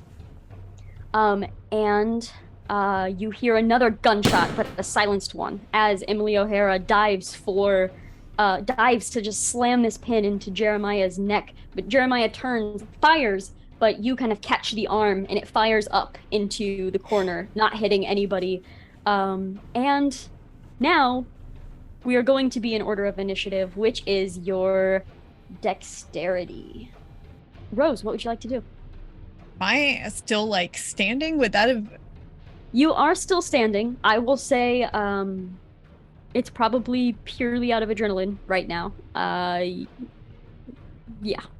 Okay. I see Emily struggling with Jeremiah, and I'm going to, while he's slightly distracted, try to just I don't really have anything. I don't have a gun or anything, so I'm just gonna try and shoulder check him and knock him off balance and knock the gun out of his hand.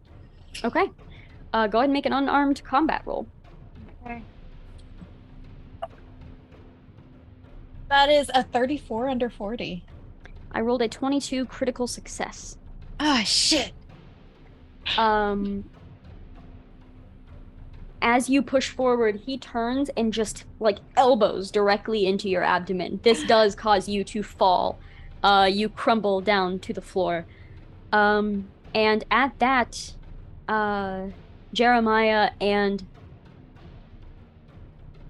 Annabelle Romstead begin taking just a couple steps backwards, raising their guns, and they're going to begin firing. Rose is already on the floor. Jeremiah is going to fire at Emily, and Annie is going to probably fire at Peggy with the gun. I got a 33 over 30. Oof. Oh. Oh no. Oh no. I got an 8 under 30. Damn. Nice. All right, so I think there's this moment of, as the gun is even being brought in your direction, you just duck. You just like hit the ground for a moment, and as he fires, it just goes into the wall again. However, Annie turns with just, there are no like human emotions on her face whatsoever as she just turns and pulls the trigger, almost almost hip firing, but not quite. Like, arm is outstretched a little bit, but it just seems like we've done this a few times. Fires at Peggy. Peggy, you are going to take 4 points of damage. Okay. As this bullet, just for my knowledge, how many hit points do you have left? 9. Well, I had 9. Now I would have 4 left. Okay, so I would say that would probably... Did you say it was 4 points of damage? 4 points. Okay, 4. so I have 5 left. Okay, yeah, so I'll say with that much, that is also like an abdomen wound as well, just rips through you. And Agent Cross. Yes. As you are like power walking through this facility, sweat beginning to just like run down your face as you're like, okay, all right. You are passing a doorway and you hear multiple gunshots happening behind it. I will sort of stop at that door and then try to go through it. I guess if there's a person in the way or if it's locked or something. There's no person. It is locked. There's a like keypad with a like key card swipe.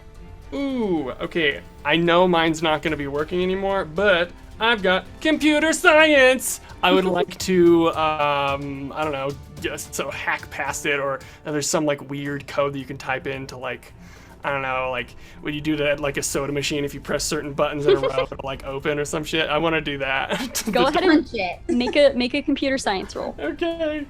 Oh my god. Oh no.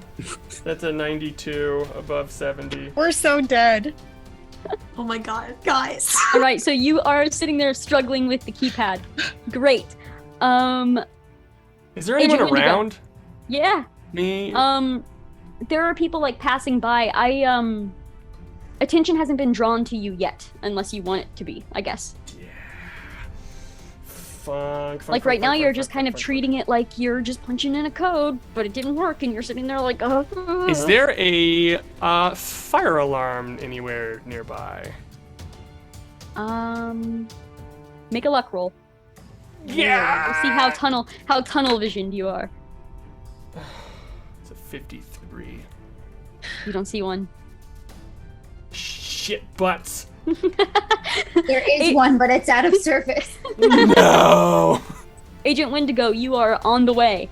So then that leads us to Peggy.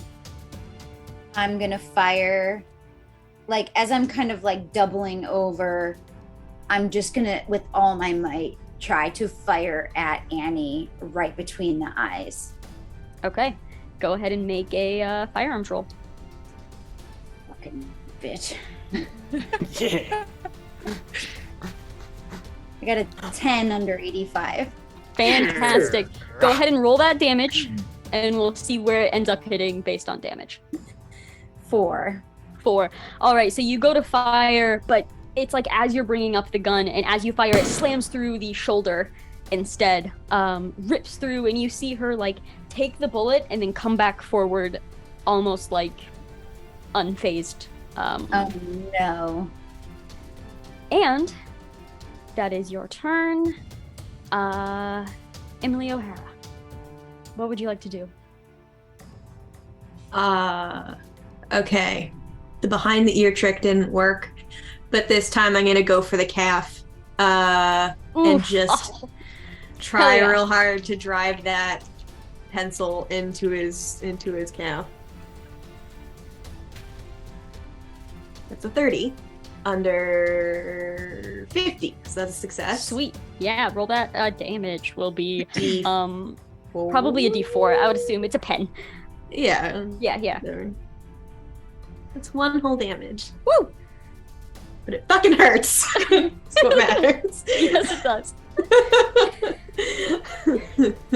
Yeah, you slam that pin into the calf. It like rips through. You hear like like just this sound of like you almost like hear the teeth clench, and then the gun like moves perfectly right at your head. Okay. Fine. No. Rose Claythorne, what would you like to do? How far away did he back away from me? If I had to put it in feet, maybe like 8 to 10 Not Oh, not so- crazy far, but not like in arm's reach or anything. How? And I'm trying to figure out whether or not reasonably it would make sense that I could crawl to him or not. I wouldn't think so. Not in a short amount of time. I can't do anything. I guess. I will say you are actively like bleeding right now as well. I guess I'm going. Fucking run, man. Get the hell out of there. I guess I'm going to try and stealthily start crawling in a way that doesn't draw attention to myself, but get myself closer. Here, let me do this. Make an alertness roll. Oh, where's that at? Yeah, no, that is a 78 over 20. Okay. So you are kind of dragging yourself towards him. Yeah, I guess that's really all I can do right now. I don't have anything. Yeah, Annie is going to again fire at Peggy. No. Jeremiah is going to fire at Emily O'Hara. No. I give them disadvantage because I'm sad. Annie fires at Peggy. It looks good, but you see Sanford Clark grabs onto you, Peggy, and yanks you towards the wall. Neither of you are hit by this bullet, but you're both kind of like shoved out of the way. You kind of stumble over a little bit.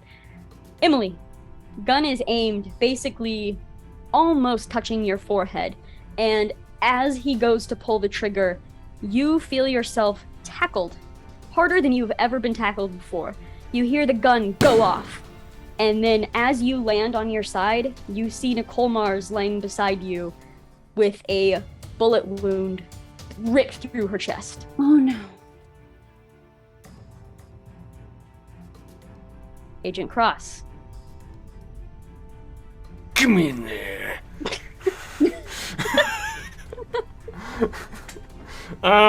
Shit. Can I see? Is this like a door with a little window? Can I see into there?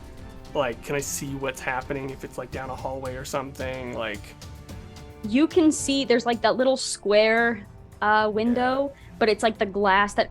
stained?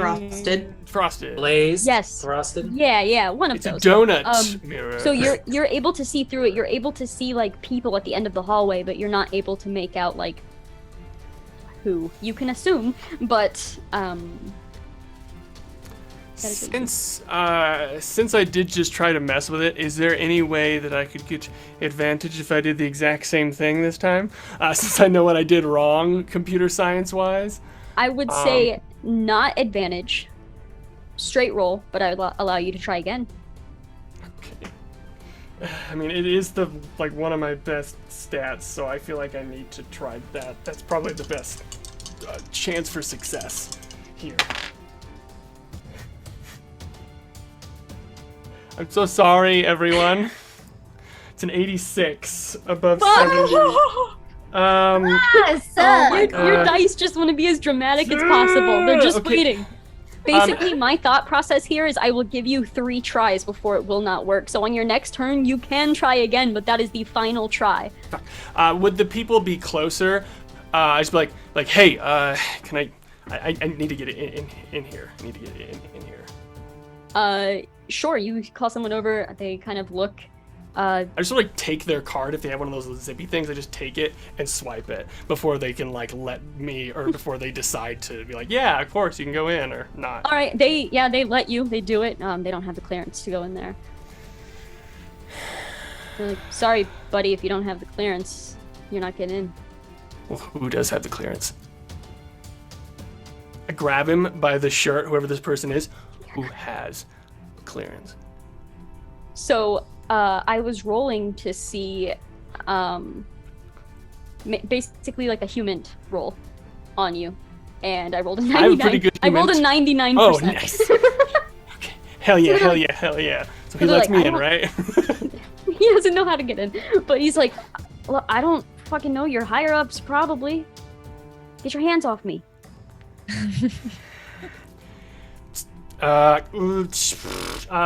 I would like to lie to him, please. Is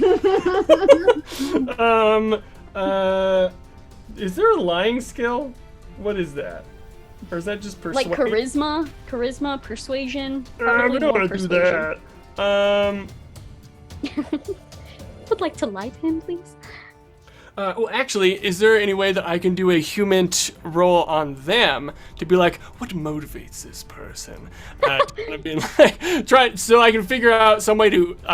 I'm trying to figure out what makes them tick, so that I can use that to help me get through this door.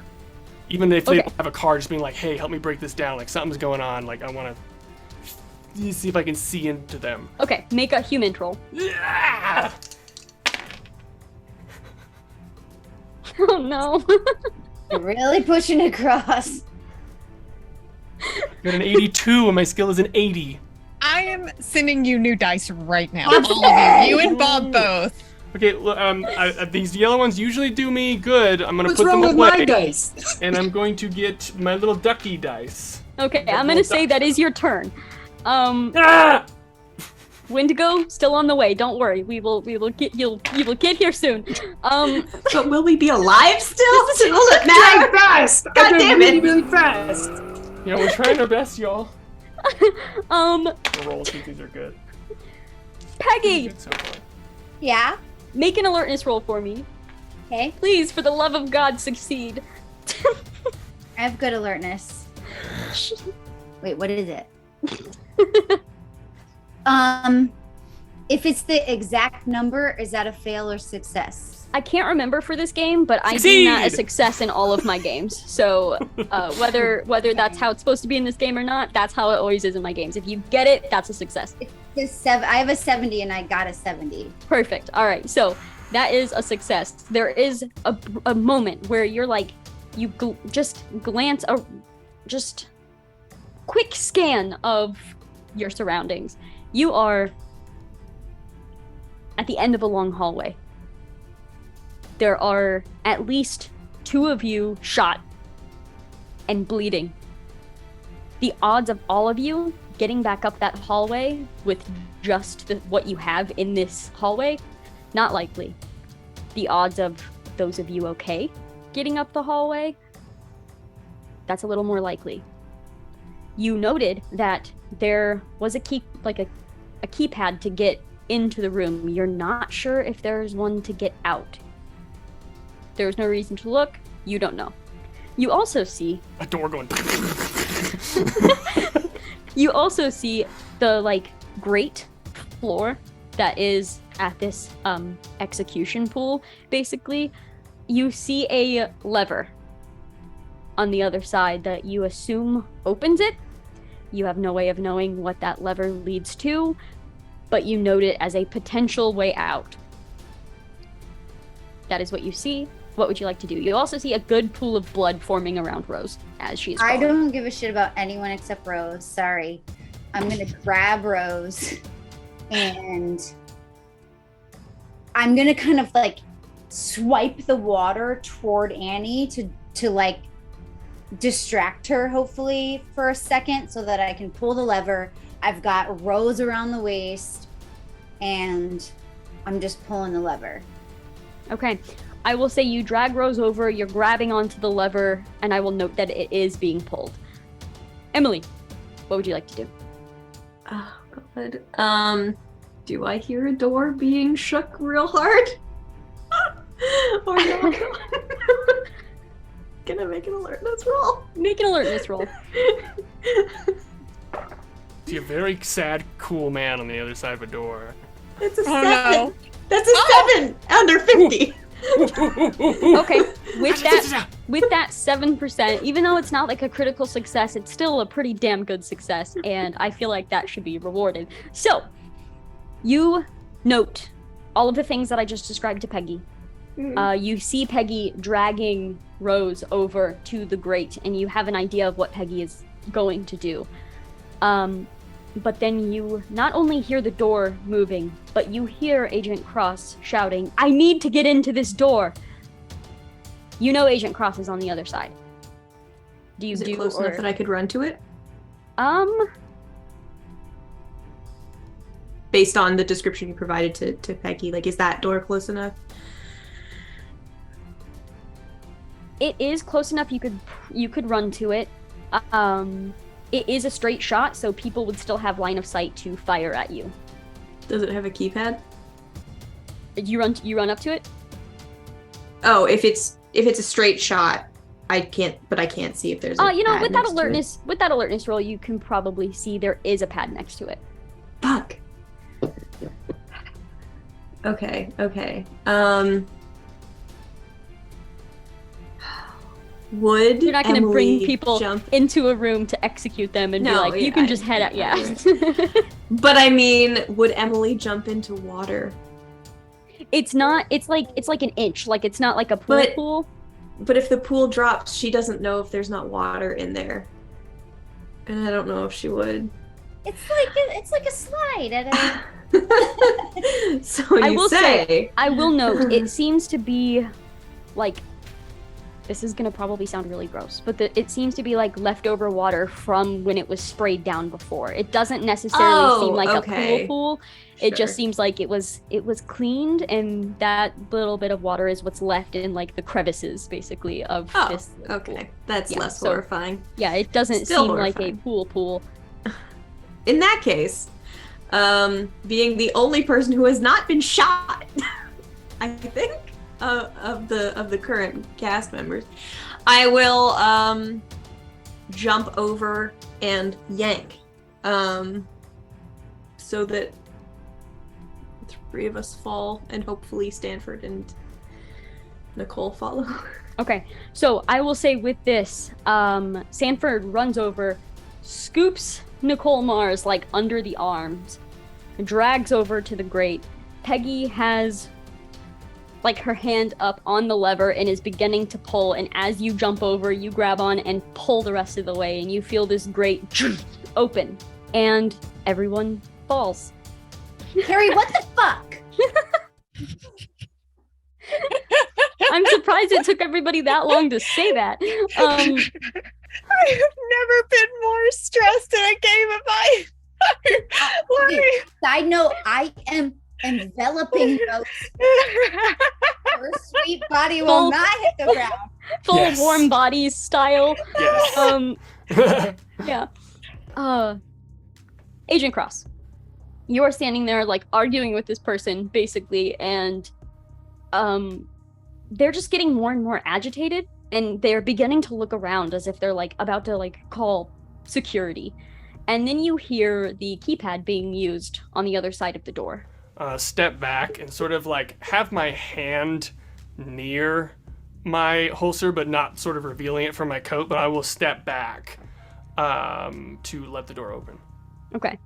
You don't know for sure that any of these people were in this hallway. Yeah. You saw no faces. But you see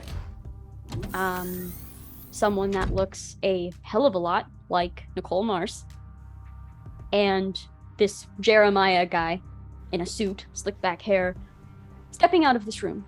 They Delta Green agents? Would I recognize Fletcher as being a Delta Green agent, or is it clear that they are civilians or not? You know what? Make a luck roll. Come on. New dice! Please. Oh yeah, 24, baby! 24. You do recognize Jeremiah.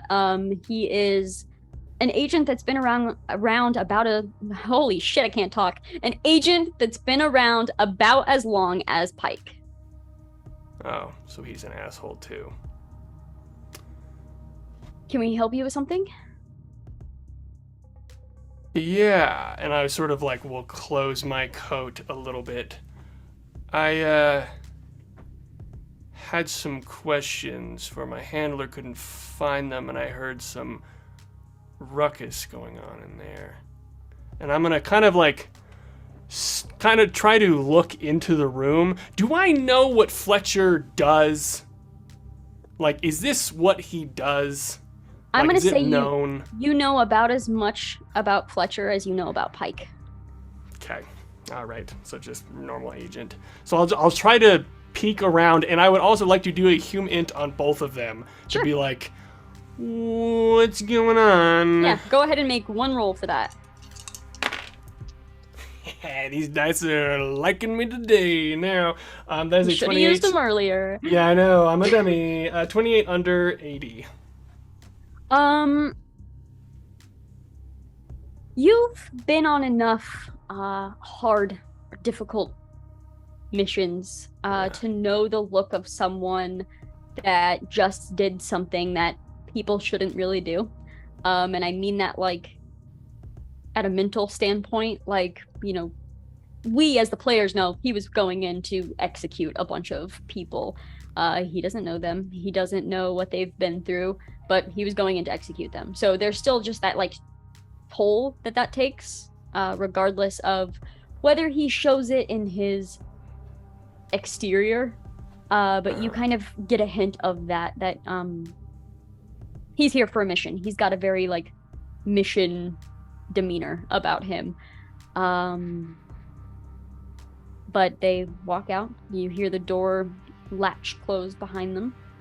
And the woman that looks like Nicole Mars just begins walking off. And Jeremiah stays to speak with you. Anything? I just sort of like gesture to the room. I think I asked the question earlier, like kind of like, I heard a ruckus, what was going on in there, blah, blah, blah. Classified business, Agent. You understand? Right. I'm just a little confused. A few moments ago I was on this case and I just had a couple more questions and then everything sort of went sideways.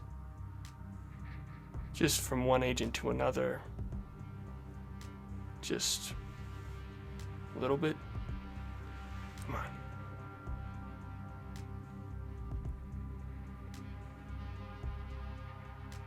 Do you know what happens to nails, Agent? When they're hammered in crooked? They get ripped out. I look at him and try to control my expression. I say, "Nice to see you, Agent Fletcher." And I'll sort of step back, kind of like, oh yeah, you can start to walk away type of a thing. And to show how cool and not suspicious I am, I'm going to take out a cigarette, put it in my mouth, and light it. Like, well, just another job, right?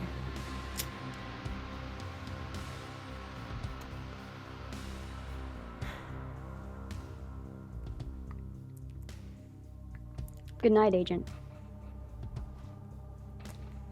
Night.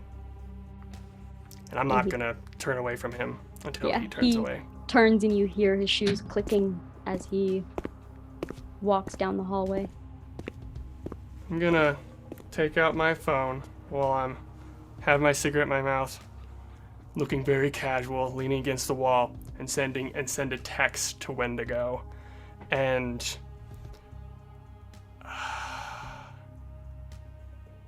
I guess I feel like just saying like we're compromised. I'll meet you outside. And then just send that text and very casually try and go get my things and I need to get in that room. I will step out of the building and wait for Wendigo before going forward. Just speeding into this parking lot. You park like diagonal. There's no other cars here. It's whatever. Park. You're about to get out of the car and the phone goes off again and you look at it and it just says compromised and then it says I'll meet you outside. And you read that text and you look over at the Mars Corp building and that's where we're going to end tonight's episode. No! What? No. You are That's not evil, allowed. Carrie. God damn it. Evil.